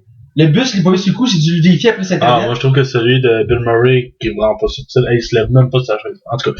Puis Dan Aykroyd, qui est loin d'être plus subtil. Puis j'ai oublié l'autre, que justement, ils ont tout fait pour qu'on l'oublie, là. Ils ont tous une performance, même moi, je m'attendais juste qu'il y ait les 4 gars principaux, mais non, ils ont mis les 2 filles principales aussi. Ah, c'est Ernie Hudson aussi, qui joue l'oncle de Patty, qui est John. Qu'on voit à la fin. Ils mettent aussi les 2 actrices principales des Ghostbusters, la secrétaire dans les premiers. Elle va faire une réceptionniste dans l'hôtel qu'ils vont aller au début. Et il va aussi avoir, à la fin, celle qui va avoir donné le goût à la blonde de donner les scientifiques. C'est elle qui se fait posséder dans le premier film, qui est la voisine de Bill Murray, ou je sais plus quoi. Ah ouais, ok. Ouais. Et non, mais c'est bon. Bref. Et c'est ça, j'ai tout remarqué, puis je les ai dit à mes amis, puis ils n'avaient pas réalisé sur le coup, ça m'a surpris. Et j'ai aimé les caméos. Est-ce qu'il aurait pu être mieux? Certains peut-être. Lui qui était chauffeur de taxi. Dans la croix, j'aurais aimé ça plus. Mais quand même, au moins il était là, c'est une présence qu'il fallait. En tant que tel, je vais te demander ton impression quand on est du côté spoiler. Qu'est-ce qui t'a passé du film en général, là? J'ai aimé, mais j'ai été déçu. C'est weird à dire, là. Je suis comme ambigu par rapport Est-ce que tu le recommanderais? location, oui. Vu qu'il est plus au cinéma, ça va. Super écran. Mais c'est tellement écrit. Pour vrai, moi, là, j'y allais, pis j'avais des attentes. C'est peut-être pour ça que j'ai été déçu un peu. J'avais vraiment des attentes par rapport au film. Moi, je m'en foutais que ce soit un casting féminin. Moi, j'étais comme, je veux du Ghostbuster, donne-moi ça. Ouais. J'avais envie d'avoir ça, puis mais vraiment, je trouve que les blagues tombent à plat relativement très souvent. C'est un problème que j'ai remarqué. Il y en a beaucoup qui tombent à plat, il y en a certaines qui sont bonnes, comme celle avec Kristen Stewart. Parce qu'il me gosse, c'est des jokes des jokes à l'humour féminin. Je sais pas comment l'exprimer comme il faut sans que ça a l'air péjoratif. Je trouve que faire des jokes sur le fait que ce soit des femmes, puis ça soit toujours des femmes, parce que les femmes ils détestent leur chum, les femmes portent leur temps à se maquiller, je trouve que c'est stéréotypé puis ça me gosse. Puis malheureusement, je trouve que ce film-là trompe dans ce piège-là. Puis c'est peut-être ça ma plus grande déception face au film. Non, mais le côté très féministe aussi, l'accent qui mis là-dessus. Je veux dire, même du côté que pendant une bonne partie du film, les Ghostbusters sont vus comme toutes des folles. Et c'est plate. Écoute, pourquoi on peut pas faire ça avec des femmes? Pourquoi si ça marche juste avec des gars? Puis je me disais que Paul Feig est un gars, qui est un homme qui s'investit beaucoup pour le droit des femmes, puis que dans ses films, il montre que les filles c'est pas des nonnes comme malheureusement beaucoup de réalisateurs hollywoodiens font. J'étais comme Chris. Pourquoi là tu tombes dans ce piège-là là-dedans? C'est fait. Moi je crois au principe qu'à un moment donné non, je crois ça va sonner mal. Je veux que autant de femmes à l'écran que d'hommes. Moi je veux. Non, je comprends pas. Je veux une balance des deux. Mais en ce moment, il y a des balancements dans ce qu'ils veulent rattraper le côté féminin. Juste mettre un exemple, après on va rapidement accélérer. Mais la série Supergirl que je n'ai pas encore écouté, que je vais le faire à un moment donné parce qu'il faut que je le fasse. Ils ont voulu mettre le côté féminin qu'on n'est pas utilisé voir des super-héros. Fait que tous les personnages, ils ont féminisé. 80% des personnages dans la série, c'est des femmes. Tous les méchants, les personnages autour, quasiment puis même quand c'est pas des femmes, souvent c'est des hommes gays, genre. En tout cas, je trouve que en tout cas. Ils veulent rattraper, ils veulent balancer, ils disent qu'il y a un manque d'égalité, je suis d'accord, mais à un moment donné, trop c'est comme pas assez. Ouais. En tout cas, on va en parler à moins que tu aies autre chose à dire. En fait, je te dis mon général, moi aussi. Ouais, vas-y. Ce film, je trouve bon, correct. C'est pas même qu'à les autres, je répète. J'ai passé un bon moment. Moi aussi, j'avais des attentes. J'ai écouté avec mes amis. On cherchait un film bon à écouter, drôle. On l'a écouté. On a ri à plusieurs moments. Pas autant qu'on aurait voulu, ça c'est sûr. Il y a des bouts qu'on était comme, ok, ça continue là, ok. Mais c'est plate, je pense que c'est que Subsword qui sauve beaucoup le film. En partie. Mais c'est un bon film. Je veux dire, ceux qui aiment la base Ghostbusters, écoutez-le. Vous allez retrouver une bonne saveur sans écouter la nouvelle trame sonore. Vous allez retrouver la saveur connue de Ghostbusters. C'est un bon film. On en reparle. On vous attend de l'autre côté, du côté spoiler. Attention, la section qui suit concerne les spoilers. Je répète, attention, la section qui suit concerne les spoilers. Alors, on est de l'autre côté, du côté des spoilers. Alors, ici, on peut dire tout ce qu'on pense du film et en détail sans se mettre dans la merde, dans le sens que là, vous êtes avertis. Vous avez entendu notre alarme il y a 2 secondes. Alors, si vous n'avez pas compris, partez tout de suite. On va révéler plein de points du film. On va dire vraiment ce qu'on n'a pas aimé, ce qu'on a aimé. Max va avoir ses fameuses montées de lait. Il va se mettre en maudit. Ça va être beau à voir. Restez là. On commence ça tout de suite. Alors, je vais aller de prime abord. Comme je dis, c'est un film que j'ai quand même apprécié, même si c'était moins drôle. On s'entend, il y a des bouts d'humour qui tombent à plat. J'ai mis l'ambiance. Le film, comment il commence, c'est simple. On suit une professeure à l'université qui essaie de se faire un nom. Et là, elle découvre qu'il y a un livre qui a écrit quelques années sur les fantômes refait surface. Et ça peut entacher sa réputation. Fait qu'elle retourne voir son ancienne meilleure amie. Et il dit d'arrêter ça. C'est là qu'elle découvre que son ancienne meilleure amie et une nouvelle personne, qui est sa nouvelle collègue, continue à chasser les fantômes.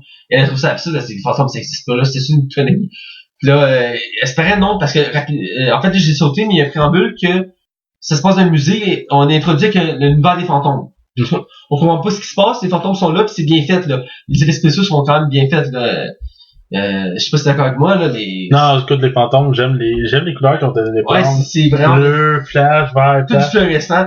Ça me donne vraiment pas dérangé, ça. Tranquillement, on y met dans le nouvel univers, on a introduit un nouvel univers qu'on connaît, qu'on est habitué de voir des Ghostbusters. Ça me faisait du bien, hein. On va se le dire, là. Ouais. De revoir cet univers-là, là. Qui se réunissent les 4, un après l'autre. Ils s'emboîtent un après l'autre. Là, à un moment donné, ils sont trois, il manque quelqu'un. Là, t'as la fille noire qui est introduite, elle travaille dans le métro. Elle aussi avoir un fantôme. Elle va les voir. Puis elle est introduite d'une façon un peu anodine, comme assise, puis elle attend. Puis vous êtes une cliente. Tu fais, non, j'ai vu un fantôme. J'ai vu un fantôme. C'est quoi? Là, c'est introduit de même. Puis elle dit, je veux rester avec vous, c'est bien nice, je chasse des fantômes. Puis elle est introduite avec la gang. Puis là, l'ambiance commence, ils commencent à se renseigner ces fantômes, ils vont chasser le premier fantôme. C'est un hôtel, je crois.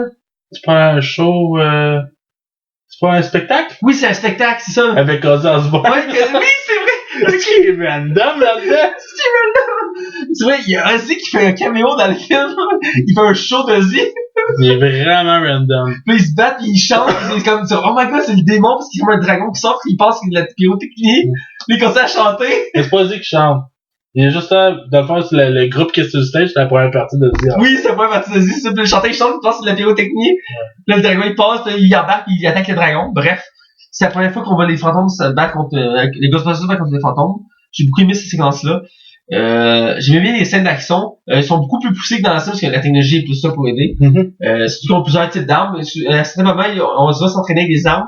Et la sortie de la gang, l'abdôme, va créer plusieurs armes au fil de l'histoire. Faut le dire quand il essaie les gadgets dans la ruelle. Ouais. C'est drôle. Ah, on le dit là, c'est une des meilleures passes du film. Quand je pense qu'il essaie les points, il y en a qui essaie comme une genre de grenade. Je sais que c'est la grenade, ouais, l'aspirateur. Oui, c'est drôle, là. Ça, là-dessus, je vais t'avouer que ça, c'est une des meilleures passes du film. J'ai ri beaucoup. Ça, c'était, chaque gars, il était bon aussi. Ça, il y a un personnage qu'on peut parler que j'ai beaucoup aimé, que ça fait un lien avec Deadpool. C'est la gars qui travaille dans le restaurant chinois, que eux, ils ont leur bureau en haut. Ah ouais. C'est le livreur, puis genre, c'est le gars qui est le chauffeur de taxi dans Deadpool. Ah ouais, j'ai jamais marqué. Oui, écoute, je l'ai tout reconnu, ce gars-là, il a du potentiel en humour, là. Tu vois ça qu'il y a du potentiel, il est tellement random. Genre, j'ai trouvé ça tellement drôle que l'équipe veut aller louer l'ancien poste de Ghostbusters. Puis finalement, c'est bien trop cher. C'est vraiment ça en haut d'un restaurant chinois. C'est ça, là, je dois l'avouer, c'était drôle. Mais j'aurais préféré que le film se passe là. Ah, mais. Ah, bon, on peut le dire, dans la section spoiler, à la fin, ils sont dedans. Ouais, il reçoit ça comme cadeau pour sauver la ville. Mais en même temps, il n'y aura pas vraiment pas de deux. On sait pas. En tout cas, laisse-moi douter. Il y a un doute. Il y a une possibilité, on se verra. Ça pour dire que c'est une des scènes. Je vais aller très vite, je te l'espère aussi. Qu'est-ce que je veux dire? Genre, oui, il y a plein de références, comme je dis. Chaque personnage est introduit. Bill Murray, c'est le premier qui est introduit. C'est le premier personnage. En fait, c'est l'acteur le plus connu de la franchise Ghostbusters. Que je trouve que c'est plate, là. Je le trouve décevant. Il fait genre un expert en fantômes. Ouais. Docteur, qui dit que les fantômes n'existent pas. C'est ça. Il est pas, la première fois qu'on le voit, il passe à la TV, puis il dit, je vous assure tout le monde, les fantômes n'existent pas. Ben, c'est drôle parce que c'est drôle. Il fait l'opposé de ce qu'il était. Ouais, c'est ça. Mais je pense que même dans le premier Ghostbusters, il y croit plus ou moins. Au début, il croit pas, pis là, après, ouais, tu sais, il le voit, là. Mais, je sens Bill Murray qui était comme, je le fais parce que c'est Ghostbusters 3, là. Me doit de faire une apparition. Mais tu sais, comme il y en avait un qui avait fait remarquer dans un autre podcast, il est tout le temps assis, hein. Tu le sens qu'il est comme, je le fais vite vite. Pour vrai, c'est un des seuls que j'ai remarqué. La scène qu'on le voit, il est debout. Ouais, il se fait pitcher à travers la fenêtre, là. Puis on sait plus ce qui est arrivé. Et pourtant, Bill Murray, c'est tellement un de mes acteurs préférés de toute ma vie. J'adore ce gars-là. Il est tellement drôle, il est tellement bon. Il est vraiment bon. Si films sortent, je les écoute tous. C'est vraiment. Il est rendu vieux, mais toujours bon. Ouais, il fait des drôles de chutes de carrière, des fois, là, mais. Ouais. Garfield, mais. C'est mauvais, hein. Mon Dieu. Moi, je me rappelle la performance de Patrick Huard. Ouais, moi aussi, j'avais été voir ça, genre, pis peut-être. Je voyais pas Garfield, je voyais Patrick Huard. Je sais pas pourquoi il a pris lui. Ouais, écoute. C'est pas ça. Ah ouais. Écoute, je sais pas, t'as du Louis Parlementary, parenthèse d'un. Non, ben, il y en a beaucoup. Il y en a un qui avait Patrick Huard dedans, qui faisait le premier ministre du Canada. OK. Puis, la fois, ça représentait, lui faisait les conservateurs, Martin faisait les libéraux, et Pierre Brassard faisait les partis orange, qui étaient les NPD. Puis on est là, il dit, j'aimerais ça, avant de commencer, de dire que je suis un grand fan de Patrick Huard. Moi, mon rôle qui me plus marqué de lui, c'est quand il a fait de Garfield. Tout le monde part à rire, comme. C'est bon, c'est un bon gars. C'est chiant, mais c'est son rôle, en tout cas. Ben, mon Bad Cop, je pense que c'est le plus marquant. Ouais, c'est le plus marquant. Je dis, il y en a beaucoup qui crient sa gueule lorsqu'il fait de Garfield, là. Ça, puis Cadavre, qui était le premier film que tu avais connaître, là. Ah, c'était pas bon, Garfield. En tout cas, on dérape, là. Ben, sinon, moi, si tu me permets, on parlait de Bill Murray, mais c'était, ouais. Mais je laisse finir avec mes caméos, mais ça, c'est le premier caméo. Le deuxième, il est bref. C'est le taxi. Ouais, avec Dan Aykroyd. Vers la scène de la fin, que c'est le chaos, il arrive en taxi, il demande un taxi, il fait fuck off, puis il s'en va. On est comme, yes, on le voit, puis on le voit plus. OK. Puis après, t'es comme, OK, il y a eu le troisième. Puis là, la fin, après l'histoire, là, t'apprends d'abord que c'est le père de...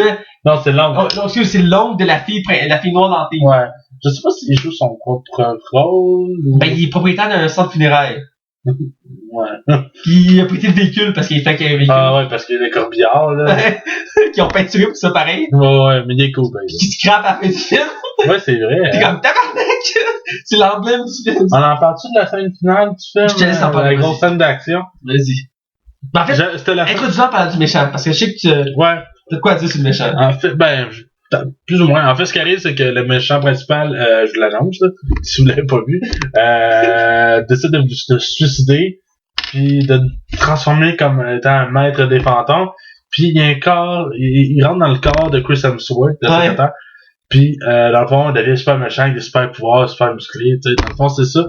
Puis là, il envoie les fantômes conquérir dans le fond de New York, excusez-moi. Puis dans le fond, là, c'est là les Ghostbusters ils se font appeler, ils se font dire, écoute, on a besoin de vous autres, allez-y. Fait que, ils vont. Puis c'est le fun de toute petite parenthèse que la ville croit pas non plus aux Ghostbusters. Ouais, c'est ça. Ils traitent de menteurs puis que c'est pas bon pour la publicité de la ville qu'il y a des Ghostbusters. Mais en tout cas, la scène d'action probablement tout le monde attend le plus, qu'on se dit, hey, ils vont avoir des cailles par-dessus l'autre, le bonhomme marshmallow va revenir. Ouais. Ça va être... Ah, c'était correct. C'était... Ben, c'était correct, ouais. Ben, je te dirais Le marshmallow était là. Ouais. Les fantômes verts étaient ça là. débarrasse tellement vite, trop, pis... Ouais, aussi, mais les fantômes verts, ils ont une Ouais, puissance. il a donné une blonde en plus. Ouais, parce que c'est une version féminine. En tout cas, là, ils conduisent le corbillard justement des Ghostbusters. Ouais, ils scrapent. Puis, écoute, là, c'est plate parce que j'avais vraiment hâte d'avoir les Ghostbusters utilisés dans le nouveau gadget. Mais je trouvais que les effets spéciaux étaient vraiment ordinaires. C'est dommage parce que je trouve vraiment que les fantômes sont cool, mais la scène de combat, ils croient pas à Mr. McCarthy qui donne un coup de poing avec des points de Ghostbusters, là. Je crois pas, là. Il manquait de quoi? Puis t'as-tu remarqué, on le voit dans la scène générique, mais il y a une scène que tu penses qu'ils vont finir par danser. C'est quand Chris Hemsworth, il est comme genre, je pense, un top de building. Ouais. Puis là, tu vois comme tous les policiers qui bougent pas, on dirait qu'ils s'apprêtent à danser. T'as l'impression que probablement que cette scène-là était censée être prévue dans le film. Puis finalement, ils ont pas fait danser, genre, là, dans le crédit, ça va mieux passer. Puis la bataille du méchant dans le building, c'était pas... je pense qu'il frappe des couilles à un moment donné aussi. Ouais. C'est ce genre d'humour-là. Là. Ouais, pis non, pis attends, il s'en ressemble à un gros monstre géant, pis il traverse la ville. Ouais. Pis là, il cherche une solution pour le battre. Comment il bat déjà? Ah oui, il faut qu'il ferme le portail pour piquer le fantôme. Ouais. Parce que c'est rendu que le building il est transformé en portail parce que c'est une machine. Il y a un gag là-dedans qui est bon, parce que le méchant il sort du corps de Chris Hemsworth, puis pendant que les 4 filles se battent comme à la mort quasiment contre le méchant, pendant ce temps-là, Chris Hemsworth s'en va s'acheter un sandwich. Ouais, ça doit La fille elle donne un coup sur le sandwich, il le reprend, puis là, on va manger pareil. Mais là, c'est le même, Chris Hemsworth, on en a pas parlé, mais dès le début, quand il cherche une secrétaire, il faut comme, ce qu'il lui, puis il fait, ben, on fait il regarde tout, puis il baffe tout, tu sais, c'est vraiment, l'acteur, il est beau, tu sais. Ouais, c'est un bel Là, homme, là. il parle, puis il se frotte les yeux. Il y a pas de bête dans ses lunettes. Il se regarde comme, ça te dérange jamais de mon minou, ou tu sais que t'as pas de verre dans tes lunettes, tu dis oui, c'est parce qu'il se salissait tout le temps, fait que j'essaie de les enlever. il comprenait pas pourquoi le téléphone sonnait, fait qu'il était dans l'aquarium. Puis là, il butait c'est quoi le nom par la place, fait qu'il se change ça de nom, là. Il est drôle là-dedans, pour lui donner, là, il est À un vraiment... moment donné, il va être un Ghostbuster, puis il se prend une moto, puis il veut le costume pour aller être un Ghostbuster lui aussi, là, c'est son rêve d'être un Ghostbuster. Ah, il était bon, quoi, ça me Écoute, il était surprenant là-dedans, il était surprenant. Ouais, je trouve ça plate que, comme je disais au début, dans l'autre version, no spoiler, c'est lui le plus drôle du film. Quelque sorte, ouais. C'est valeur. Ouais. Puis tu sais, c'est plate, on tombe dans les jokes de Noon, des fois aussi dans le film, c'est... je suis mitigé pour elle. Ça me fait vraiment de la peine. Non, il y avait beaucoup de potentiel, il a donné de quoi, mais pas autant ce qu'on voulait. C'est quand Est-ce que s'il y aurait pris 4 gars ou 4 filles, comme il était prévu, ça aurait été pareil? Ben, les gags auraient pas été les mêmes. Ça, c'est ça. Les gags auraient pas été les mêmes, pis c'est dommage parce que ça me gosse. Parce que j'imagine que ces gags-là auraient été réalisés autant pour des femmes, pis ça aurait été ce genre d'humour que les gars auraient eu, ça aurait probablement été aussi drôle. Ouais. Mais moi, personnellement, ce que j'aurais aimé, en fait, qu'ils fassent, ça me dérange pas que ce soit toutes des femmes, là. Je le dis d'avance encore, là, je me répète, mais j'aurais aimé un mix de 2 hommes, 2 femmes. Tu sais, on mixe. Je trouve que ça aurait plus eu du sens. Je suis pas d'accord. Non? C'est l'ambiance, c'était 4 gars, donc là, 4 filles, c'était allé avec l'ambiance. Ben, c'est parce que là, on allait complètement encore ailleurs, tu sais. Ouais. Ben, tu sais, je suis parti pour mitigé, je sais pas. C'est pas le fait que ce soit des femmes qui me dérange. Non, moi, c'est pas ça qui me dérange, c'est juste que, est-ce que ça aurait fait un changement? Je sais pas. C'est dur à dire, on le saura jamais. Je sais que là, il y a des grosses rumeurs que Chris Pratt et Channing Tatum apparaîtraient dans une éventuelle suite ou un autre spin-off. Si ça va se développer, je le sais pas, mais j'ai peur que ce film-là retourne la franchise dans le placard pis qu'on arrive pendant un autre. Alors, ils vont vraiment en faisant un style comme ils vont faire avec pour deux franchises, ils vont faire un crossover entre comme Men in Black et 22 Jump Street là. Ouais, mais ça je trouve que ça peut être intéressant, tu sais. Mais non! Non? Ah non! Pourquoi mélanger ces deux univers-là qui ont complètement fait le lien? Ben, des fois, c'est cool du contre-emploi, je trouve. Ben, j'aime ça, des policiers qui vont pas tuer des extraterrestres, vont s'engager par les ménages. Ben, je vois très bien Channing Tatum et Jonah Hill pas savoir comment. Habillé en noir. Ah ouais, je l'imagine super bien.